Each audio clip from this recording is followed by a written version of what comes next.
हरि ओम।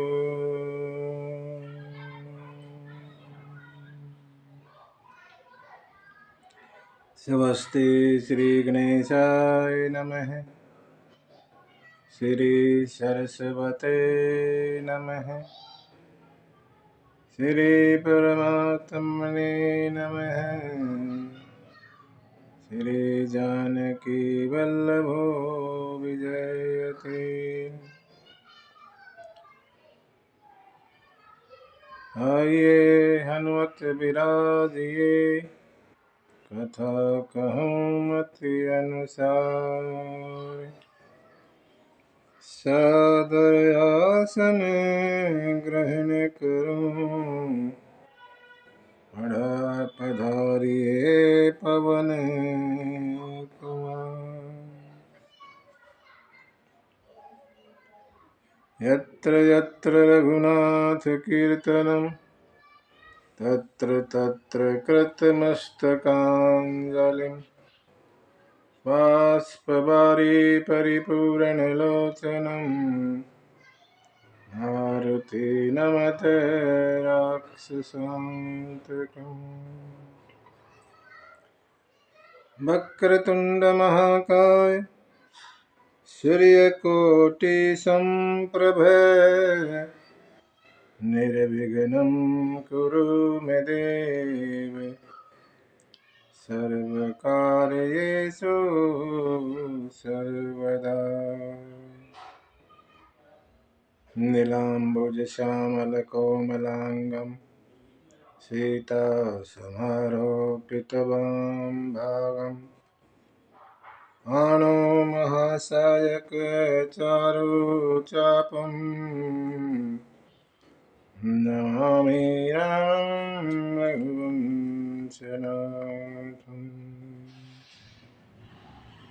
चरित रघुनाथस्य शतकोटिपरमेश्वरम्, एकैकम् अक्षरं पुंसां महापातकनाशनम्।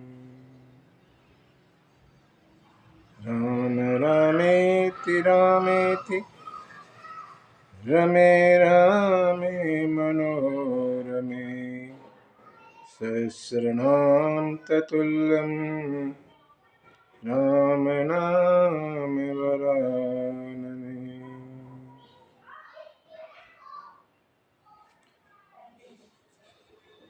रामाय रामभद्राय रामचन्द्राय वेधसे, रघुनाथाय नाथाय सीताय पतये नमः।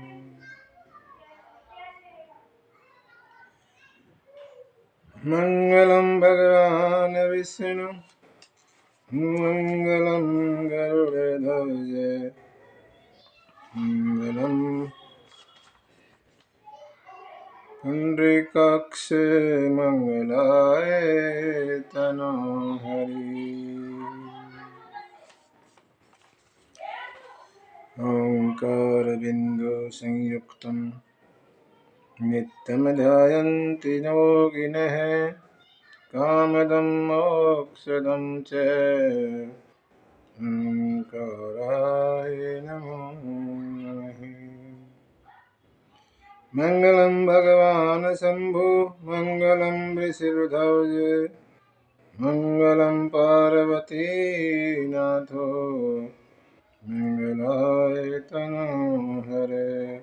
सर्वमंगलमांगल्ये शिवा सर्वार्थसाधके, शरणे त्र्यंबके गौरी नारायणी नमोस्तुते।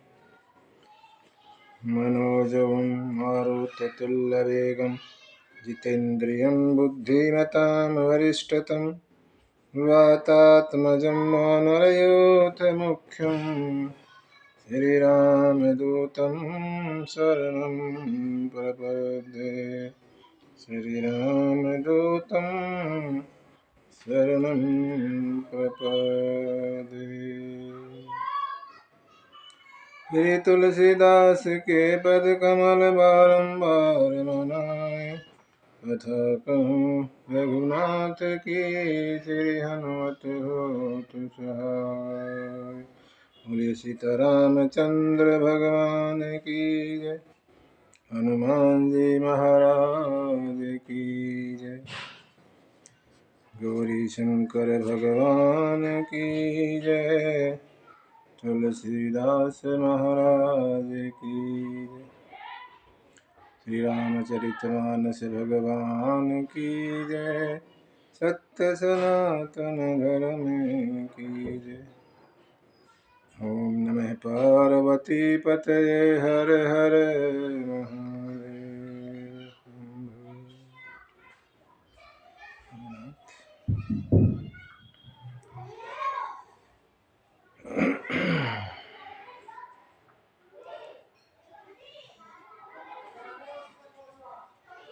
हमने पिछले सत्र में वाटिका प्रसंग सुना। वाटिका जनकपुर की पुष्प वाटिका, भक्ति भगवान का मिलन, सीता जी का पदार्पण होता है कथा में।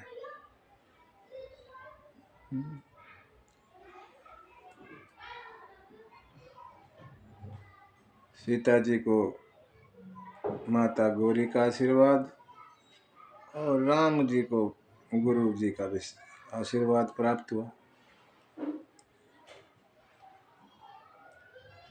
गुरु जी के साथ राम और लक्ष्मण भी सैनिक हो जाते हैं और सुबह जो है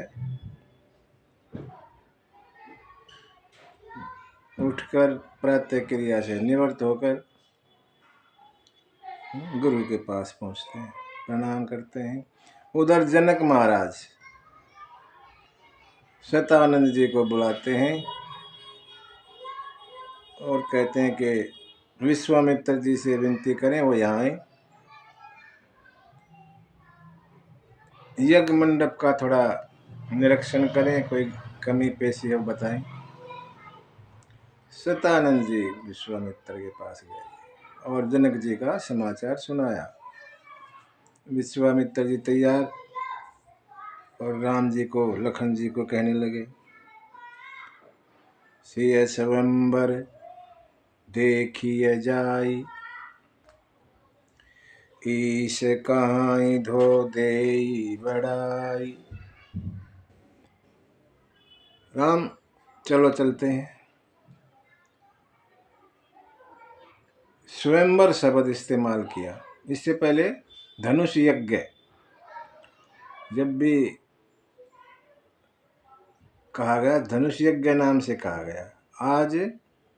आज स्वयंवर का नाम दिया गया। क्यों? क्योंकि आज दोनों ने एक दूसरे को अपना लिया, एक किस्म से देख लिया। इससे पहले देखा नहीं था। धनुष यज्ञ आज स्वयंवर का मतलब होता है अपने आप चुनना वर को, स्वयंवर। तो आज जानकी जी ने अपना वर चुन लिया एक किस्म से, इसलिए गोस्वामी जी अब स्वयंवर शब्द का इस्तेमाल करते हैं। इससे पहले कभी नहीं किया। कथा में पहली बार स्वयंवर का इस्तेमाल हुआ। और विश्वामित्र जी कहते हैं, देखते हैं राम जी किसको परमात्मा बढ़ाई देते हैं। ये बात लखन को बड़ी वैसी लगी। महाराज रात में सोने से पहले तो कह रहे थे, सफल मनोरथ हों तुम्हारे, तुम्हारे सब मनोरथ पूरे हों। उनमें से एक मनोरथ ये भी तो है, तो ये पूरा क्यों नहीं होगा? जब सारे होंगे, सारों में ये भी है शामिल। और अब कह रहे हैं कि देखते हैं परमात्मा भगवान किसको बढ़ाई देते हैं। ये तो उल्टी बात हो गई। लखन कहने लगे, महाराज गुरुजी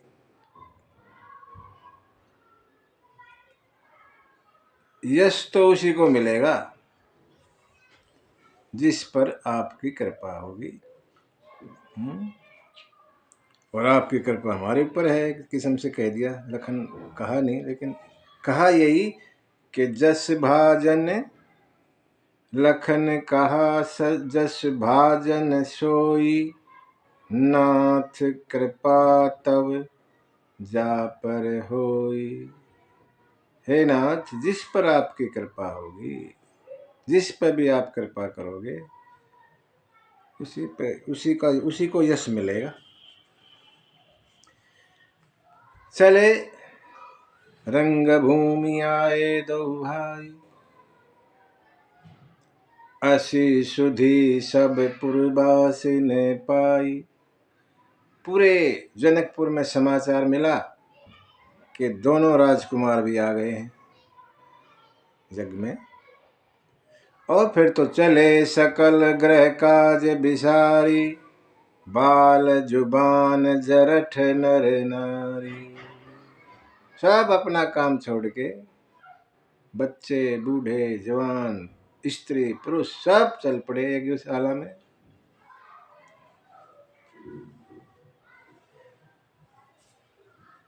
सब जो है भगवान के दर्शन कर रहे हैं। यहाँ अलग अलग तरह के लोग अलग अलग रूप से कर रहे हैं। सब एक तरह से नहीं देख रहे भगवान को। तो जो दुष्ट राजा थे उनको तो ऐसे भयानक लगते थे राम जी। ये कौन आ गया, भयानक डरावनी मूर्ति लगती थी भगवान की दुष्टों को। जो राक्षस थे राजा लोग, उनको काल रूप में दिखाई देते थे। ये तो हमारा काल आ गया।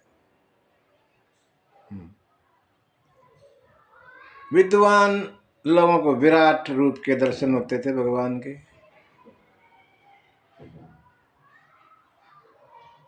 योगी जनों को परम तत्व का रूप दिखता था।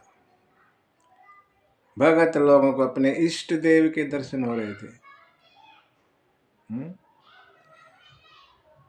महाराज जनक और महारानी सुनैना को अपने बच्चे की तरह लग रहे थे। सीता की तो बात ही नहीं, कह ही नहीं सकते। गोस्वामी ने एक चौपाई लिख दी सबके लिए। जिनके रही भावना जैसी, प्रभु मूर्ति तिन देखी तैसी। जैसी जिसकी भावना थी वैसे ही भगवान नजर आए। जिन्होंने भी मन में जो भाव किया भगवान के लिए, भगवान उसी रूप में उसको दिखाई दिए।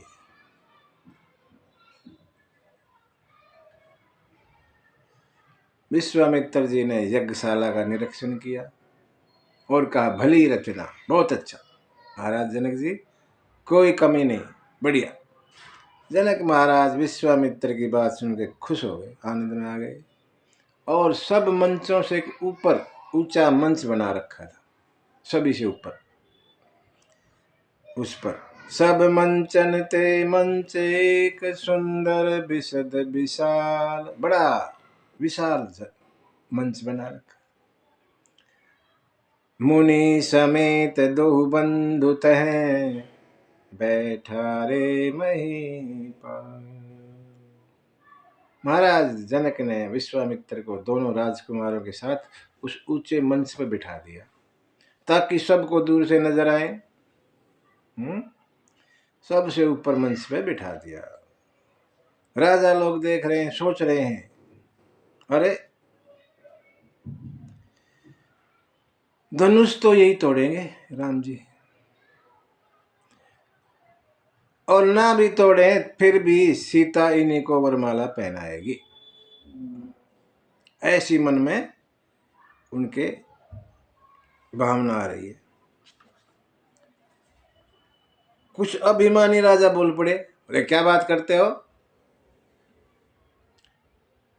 बिना तोड़े क्या पहनाएगी, तोड़ने के बाद पहना दे, उसी में हम शक है, कैसे पहनाएगी, हम देखेंगे।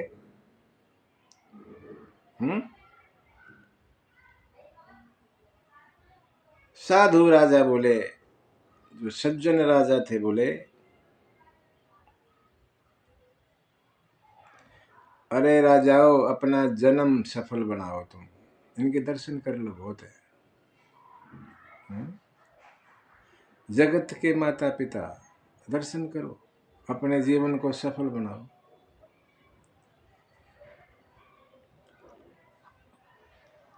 अवसर हुआ,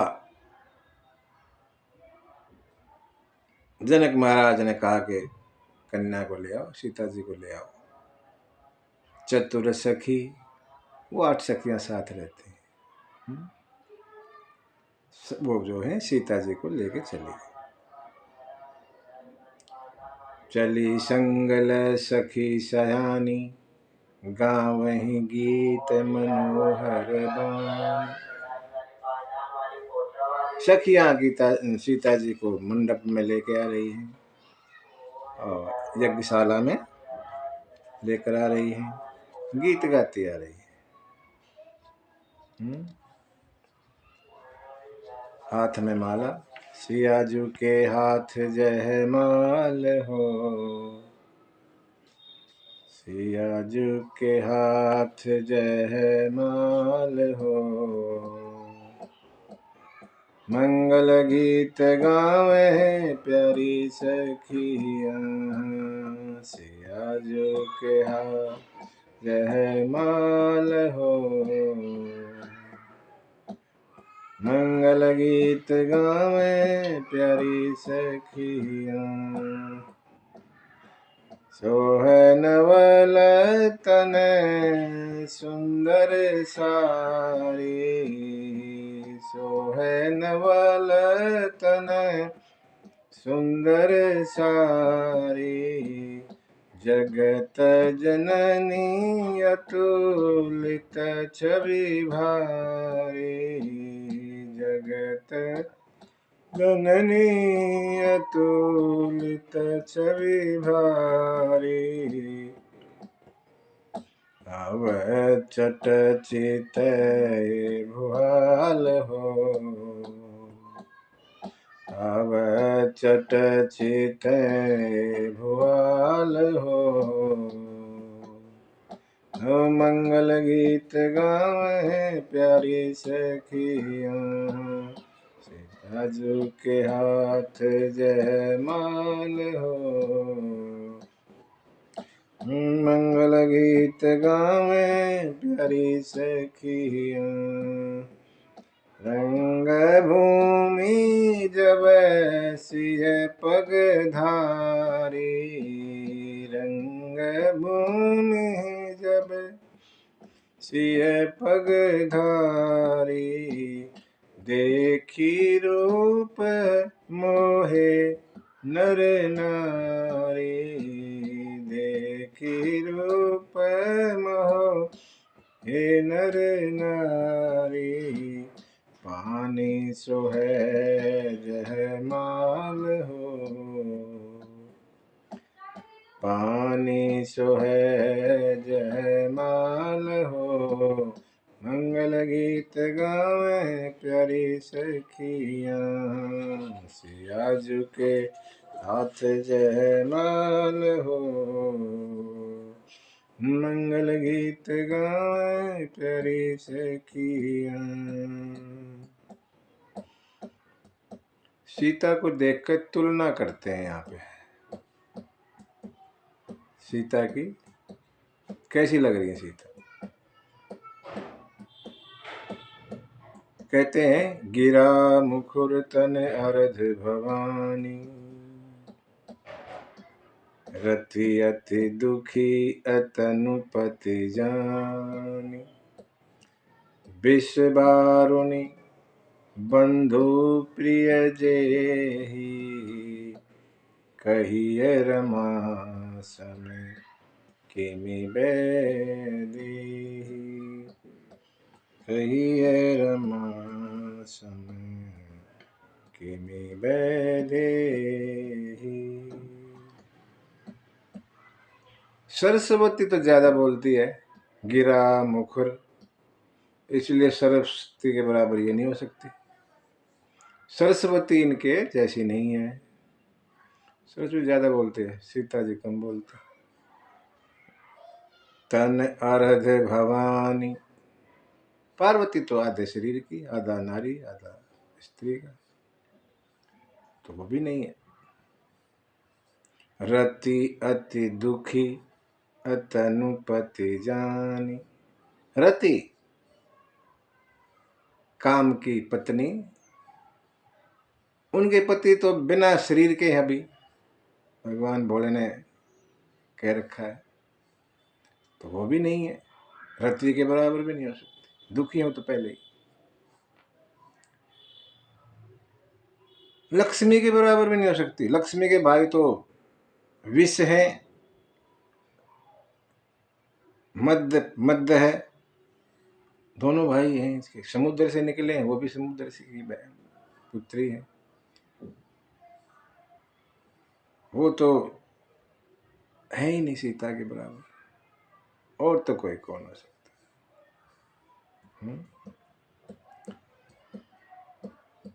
समय हुआ, जनक जी ने बंदियों का कि मेरा प्रण सुनाइए सब राजाओं को। बंदी जन खड़े हुए, बोले बंदी बचन वर सुनहु सकल महिपाल। सारे राजा सुनिए। पन विधे कर कहि हमें भुजा उठाई विशाल। हम भुजा उठा के हमारे महाराज का वचन आपको सुनाते हैं। हमारे महाराज ने क्या प्रण लिया है उसको सुन लीजिए सारे, कभी बाद में को हमें पता नहीं था। आप सब राजाओं की भुजाओं का बल है चंद्रमा, और जो ये शिव धनुष रखा है ये राहु है। राहु चंद्रमा को खा जाता है, गर्स लेता है, बड़ा कठोर है, सब जानते हैं इस बारे में। रावण जैसे, बाणासुर जैसे आए और चुपचाप चक्कर लगा के चले गए, उठाने की हिम्मत नहीं की। सोई पुरारी को दंड कठोरा, उसी शंकर जी के कठोर धनुष को राज समाज आज जोई तोरा। आज इस समाज में कोई उसको तोड़ेगा तो त्रिभुवन जय, उसकी तीनों लोकों में जय जयकार होगी। समेत बदेही, और हमारे महाराज की पुत्री बिनहि विचार बरही हठते ही, बिना कोई विचार किए आगे उनका वर्ण कर लेगी। अब वर्ण तो था कि जो कोई उठाएगा और उस पर तंचा चढ़ाएगा, डोरी चढ़ा देगा, वर्ण तो ये था असल में। लेकिन बंदी जो ने जोश जोश में तोड़ दिया, बोल दिया। अब बोल दिया तो बोल दिया, अब यही हो गया। अब चढ़ाने की बात नहीं, उसको तोड़ना भी पड़ेगा। महाराज की तरफ से बंदी जनों ने कह दिया कि जो इसको तोड़ेगा उसको। फिर क्या था, जो अभिमानी से राजा सारे फटाक उठ गए और चलने लगे। शतानंद रुको रुको रुको रुको, शतानंद जी ने रोका। कहाँ जा रहे हो? धनुष को तोड़ने। अरे तो एक एक तोड़ो ना, कुछ पता तो लगे किसने तोड़ा, अगर टूट गया तो। सारे तुम जाओगे तो कैसे होगा, सिस्टम से आओ, एक एक नंबर वाइज। और फिर एक एक करके राजा धनुष के को तोड़ने चले। तम की ताकी तकी, तमक कर उठते हैं, ताकि धनुष की तरफ देखते हैं और उस पर निगाह जमा के उठाने की कोशिश करते हैं। तम की ताकी तकी शिव धनु धरहि, उठे ही न कोटि भांति बल करहि। बड़ी आजमाइश करते हैं, जोर करते हैं, लेकिन टस से मस नहीं होता। शिव जी का धनुष उठता ही नहीं। आपस में बात करी, मिलकर सबने कोशिश कर ली, किसी से नहीं उठा। उठा ही नहीं, तोड़ने की तो बात अलग है। क्या करें, सारे मिलकर उठाते सारे। फिर मान लिया उठ गया तो, और तोड़ दिया। फिर शादी तो एक से ही होनी है, विवाह तो एक से ही होगा। हाँ बोला, फिर क्या करेंगे? फिर बोला आपस में लड़ाई करेंगे, आपस में लड़ाई करेंगे और एक दूसरे को मारेंगे, और जो लास्ट में एक बच जाएगा वो उसको होने वाला हो जाएगी। बड़ा अच्छा विचार। और कहते भूप दहस, भूप ना 10,000 राजा एक साथ खड़े हो गए। भूप सहस 10 एक ही बारा, लगे उठावन टरहि न टारा। लेकिन कहते हैं 10,000 से भी नहीं उठा है, 10,000 राजाओं से भी नहीं उठा। तो सारे राजा जो हैं दिल में हार गए। श्री हत भय हारी सही राजा, बैठे निज निज जाई समाजा। अपने अपने समाज में जाके बैठ गए। बोले सीताराम चंद्र भगवान की जय। सब अपने अपने वहां बैठ गए, थके हुए, हार गए। दिल से हार जाते हैं ना, फिर दोबारा कोशिश नहीं करता आदमी। दिल से हार गए।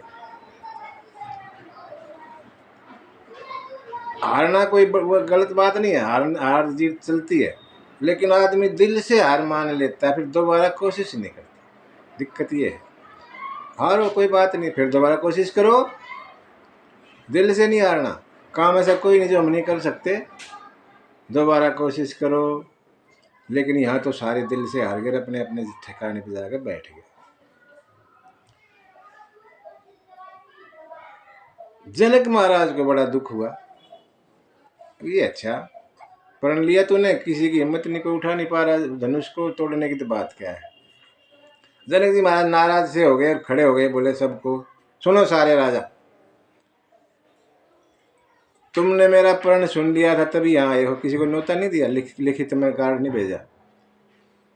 मेरा प्रण सुना, तुम आए। क्या तुम्हें अच्छा नहीं लगता कि धनुष को तोड़े, हमारी पुत्री का विवाह करवा के को लेके जाए?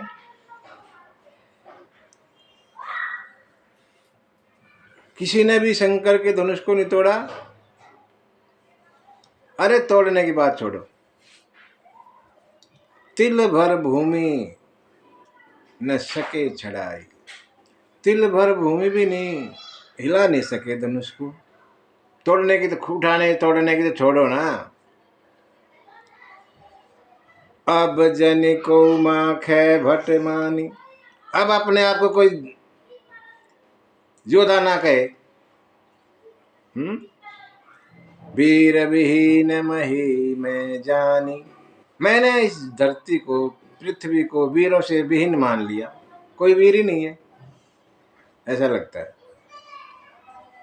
अब जो है आप तजहूं आस निज निज ग्रह जाऊं, लिखा न विधि वैदेही विभाव। अब आप अपने घर जाइए, उम्मीद छोड़ो। तो टूटा ही नहीं तो उम्मीद किस बात की। मुझे लगता है हमारी पुत्री का विधाता ने विवाह रखा ही नहीं। अगर मैं अपना प्रण छोड़ता हूं तो मेरा यश चला जाएगा, सुकृत जाए, पुण्य नष्ट हो जाएंगे। अब कर भी कह सकता हूं, पुत्री कुंवारी रहेगी, कुछ नहीं कर सकता। प्रण ऐसा है। मैं अगर मैं जानता कि ये भूमि वीरों से खाली हो गई तो ऐसा प्रण करता ही नहीं। छोटा कोई प्रण करता, इतना बड़ा प्रण करता ही नहीं। दूसरी बार फिर कह दिया वीरों से खाली होगी, पहले भी कहा और दूसरी बार फिर कह दिया। सब चुप। जिन राजा को कहा था वो भी न जा रहे। अब तो अपने घर जाओ, बैठे वहां उम्मीद में। अब क्या उम्मीद है? अब कौन सी उम्मीद है? बोला क्या पता किसी से ना टूटे हैं। अब फिर पुत्री तो बहनी पड़ेगी। क्या पता कोई सिस्टम और कोई जनक महाराज कोई सिस्टम करें। भाई ठीक है, लॉटरी निकालो, और लॉटरी में क्या पता नंबर आ जाए, इसलिए बैठे रहो चुपचाप, कोई नहीं जा रहा। लेकिन लखन को ये बात अच्छी नहीं लगी। दूसरी बार कहा ना, ये धरती वीरों से खाली हो गई। लखन से नहीं रहा, ये अच्छी वीरों की बात करता है, दूसरी बार ललकार रहा है हमारे को। एक बार तो चुप रहे, कोई बात नहीं, दूसरी बार फिर कह दिया तो लखन से नहीं रहा गया। मंच पर बैठे थे ऊपर, नीचे धड़ाम मारी छलांग, नीचे आ खड़े हो गए आगे। विश्वामित्र जी भाई जी की तरफ देख के ऐसे ही हाँ भरवा ली, मौन ही हाथ जोड़ के बोला माफ करना, बिना पूछे कर रहा हूँ। और शुरू हो गए, माँ खे लखन कुटिल भई भोहि, वहां ऐसे टेढ़ी कर ली, रद पट फरकत, होठ ऐसे फड़कने लग गए, और नैन रिसोहे, लाल आंखें हो गई लखन की। और बोले भाई साहब माफ करना, राम जी की तरफ हाथ जोड़ के, और शुरू हो गए। जिस समाज में, जिस सभा में रघुवंश का कोई बालक भी होगा, ऐसी भाषा नहीं कर सकते कोई भी, जैसी भाषा जनक जी ने बोली है। बच्चा भी अगर रघुवंश का कोई है तो ऐसी भाषा का इस्तेमाल नहीं होता, वीर विहीन। यहां खुद रघुनाथ बैठे और कहता है कि धरती वीरों से खाली हो गई। विद्यमान रघुकुल मणि जाने, जनक जी ने ऐसा भगवान को हाजिर देख कर किया। बड़ा अपमान सा है ये रघुवंशियों का। और शुरू हो गए, सुनहु भानु कुल पंकज भानु, कहूं स्वभाव न कछु अभिमानु। मैं स्वभाव अभिमान से नहीं कहता, अपने स्वभाव से कहता हूं। जो तुम्हारी अनुशासन पायऊं, भैया अगर आपकी आज्ञा मिल जाए, कुंदक इव ब्रह्मांड उठाऊं। इस धनुष को छोड़ो ना, पूरे ब्रह्मांड को गेंद की तरह उठा दूंगा। हाँ, धनुष का तो कोई जिक्र ही नहीं है, पूरा ब्रह्मांड को ऐसे जैसे गेंद बच्चा उठा देता है, ऐसे उठाऊंगा। काचे घट जिमि डारहूं फोरी, कच्चे घड़े की तरह तोड़ दूंगा उस ब्रह्मांड को। और सकऊं मेरु मूलक जिमि तोड़ी, जो मेरु पर्वत है, सुमेरु पर्वत सबसे ऊंचा पर्वत बताया, उसको मूली की तरह ऐसे तोड़ दूंगा। तब प्रताप महिमा भगवान, का बापुरो पिनाक पुराना। आपकी कृपा से इस धनुष की क्या बात, पुराना धनुष, इसका क्या जिक्र है। नाथ जानी यश यश होई, अगर कोई सके तो एक बार आगे देख देखो, और मेरा यहाँ देखो, मेरा कौतुक कौतुक देखो, बिलो कहीं से हुई। कमल नाल जिमि चाप चढ़ाऊं, जैसे कमल डंडी होती है कमल की, पतली सी होती चीज, वो ऐसे टूट जाती है। कमल नाल, कमल ककड़ी जिसको बोलते हैं, नरम होती है, वैसे ऐसे ज्यादा जोर नहीं लगाना पड़ता। कमल नाल जिमि चाप चढ़ाऊं, जैसे कमल पर डोरी चढ़ाएंगे ऐसे चढ़ा दूंगा धनुष पर डोरी। और जो जन सत्य प्रमाण ले जाऊं, 400 कोस तक लेकर भाग जाऊंगा इस धनुष को। तोड़ऊं छत्रक दंड जिमी, और जैसे कुकुर मुता नहीं होता बारिश में, वो कुरुड़ियों पे उस छतरी कुंडी टाइप सी होती है, वो हाथ लगा जैसे टूट जाती है, ऐसे टूट जाती है, काट तोड़ते तोड़ते निकालते टूट जाती है। ऐसे ही तोड़ऊं छत्रक दंड जिमी, इस धनुष को ऐसे मसल दूंगा।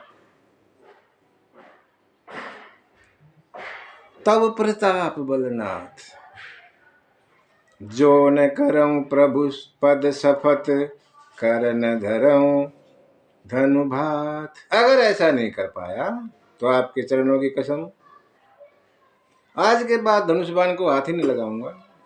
ऐसी ऐसे दहाड़े जनक लखन जी जनकपुर में सब चुप। अरे ये छोटे वाला तो बड़ा खतरनाक, छोटा ऐसा तो बड़ा कैसा होगा। सब डर गए, सकल लोग सब भूप डराने, सब राजा डर गए, सारे लोग डर गए, सीता खुश हो गई। जनक महाराज संकोच में पड़े, अरे तूने तो बड़ा गलत कह दिया था। अपनी बात पर थोड़ा संकोच हुआ, मैंने गलत कह दिया। भगवान ने इशारे से बोला बैठ नीचे, बहुत हो गया, अब सारा तू ही करेगा तो मैं किस लिए बैठा है। इशारे में सैन ही रघुपति लखन निवारे, प्रेम समेत निकट बैठारे। और लखन को बोला बैठ जा, बस बहुत हो गया, बैठ जा, बिठा लिया। अब यहां बात आती है,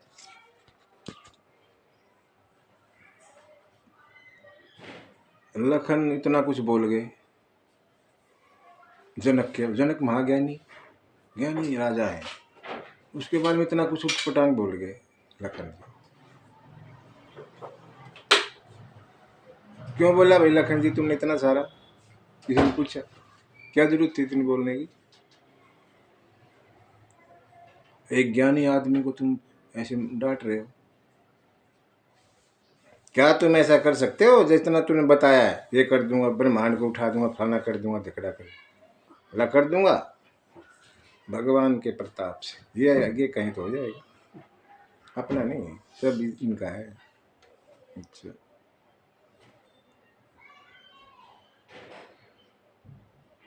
जनक जी कह रहे हैं कि विधाता ने सीता का विवाह लिखा ही नहीं, कोई बात नहीं, हमारी बच्ची कुंवारी रहेगी।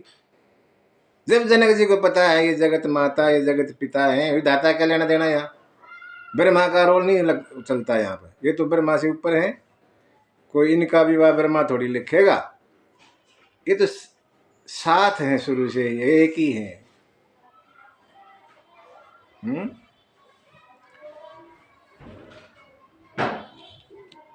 राम जी को भी काव्य आप क्यों नहीं बोले? जो छोटे को बोलना पड़ गया। राम तो बोला जी मैं तो जो कुछ करता हूँ अपने गुरु की आज्ञा से करता हूँ, मेरे गुरु ने भी कुछ कहा नहीं इसलिए मैं नहीं उठाया। गुरु कहते उठो, उठ जाता मैंने तो ताड़का का वध गुरु जी ने कहा उसको मारा, नहीं मैं नहीं मारता। अहिल्या का उद्धार किया, गुरु जी बोले इस अहिल्या का उद्धार करो, पत्थर की पड़ी तुम्हारी इंतजार में है। मैंने गुरु की आज्ञा से किया, मैंने तो जो कुछ किया गुरु की आज्ञा से। अभी तक गुरु की आज्ञा नहीं मिली, मैं बैठे हूँ अपना आराम से, गुरु जब कहेंगे उठेंगे। गुरु जी कहा आपने क्यों नहीं उठाया इनको? कौन कहा? किसी ने पूछा ना, सवाल तो पूछते हैं लोग। गुरु से पूछा गया विश्वामित्र जी से कि महाराज आपने इन राम जी को क्यों नहीं कहा? छोटे को उठाया, छोटा ऐसे अपने आप उठ गया। गुरु जी कहने लगा अभी समय नहीं हुआ है, यहाँ तो ये ना वो चल रहा है कंपटीशन, अब ये तोड़ोगे तो ये होगा, कंडीशन लगा रहे हैं हमारे। मैं राम जी को ऐसे कंपटीशन में नहीं जाना चाहता, यहाँ तो कोई समय होगा तो अपने आप ही उठ के तोड़े आएंगे, किसी के कहने की जरूरत नहीं। जनक जी से ही पूछा, जनक जी आपने ना ये सब कुछ पता नहीं क्या क्या कह दिया था, धरती वीरों से खाली हो गई, सब अब अपने घर जाओ, हमारी बच्ची का भी भाई नहीं लिखा, फलाना झगड़ा, इतना सब क्यों बोला आपने? जनक जी बोले मुझे पता था कि धनुष तो राम ही तोड़ेंगे, लेकिन राम जी उठेंगे कैसे? जब तक लखन नहीं गुस्सा करेंगे तब तक राम उठेंगे नहीं। लखन का गुस्सा जरूरी था ताकि राम के अंदर भी उत्साह सा आए, थोड़ा सा जोश आए। मैं देख रहा था, अब कहता जा रहा था, लखन की तरफ देख भी रहा, कुछ असर हो रहा मेरी बात का या नहीं, और जब असर होगा मैं चुप हो गया।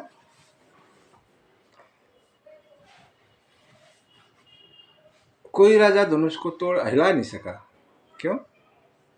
बड़े बड़े रावण भी गया, बाणासुर जिसके 1000 हाथ हैं वो भी गया, कुछ नहीं, हिला ही नहीं। पता क्या है, यहाँ 10,000 राजा का जिक्र है, 10,000 राजा थे, क्योंकि 10,000 एक बार गए, वो भी ना तोड़ पाए, उठा पाए। एक एक राजा, जैसे एक राजा गया तो 9,999 जो बैठे हैं ना, वो क्या माला जप रहे हैं कि इससे ना टूटे। एक जना गया, 9,999 बैठे रह गए, वो सब देख रहे हैं भाई इससे नहीं टूटना चाहिए। अब एक तो तोड़ने वाला 9,999 खिलाफ, इसलिए नहीं टूटा, इसलिए नहीं टूटा। दूसरा, गुरु है ही नहीं, गुरु को प्रणाम ही नहीं कर रहे, खाली ऐसे इष्ट देव को प्रणाम किया मन ही मन और उठ पड़े, अभिमान से जा रहे हैं, अभिमान से। ये धनुष तो खुद अभिमान है, शंकर जी का है धनुष। अभिमान को अभिमान से नहीं तोड़ा जाता, प्रेम से है। अभिमान को कैसे तोड़ोगे? प्रेम से। अभिमान से अभिमान नहीं टूटता, अभिमान से जा रहे हैं अभिमान के धनुष को तोड़ने के लिए, इसलिए नहीं तोड़ पाए। तो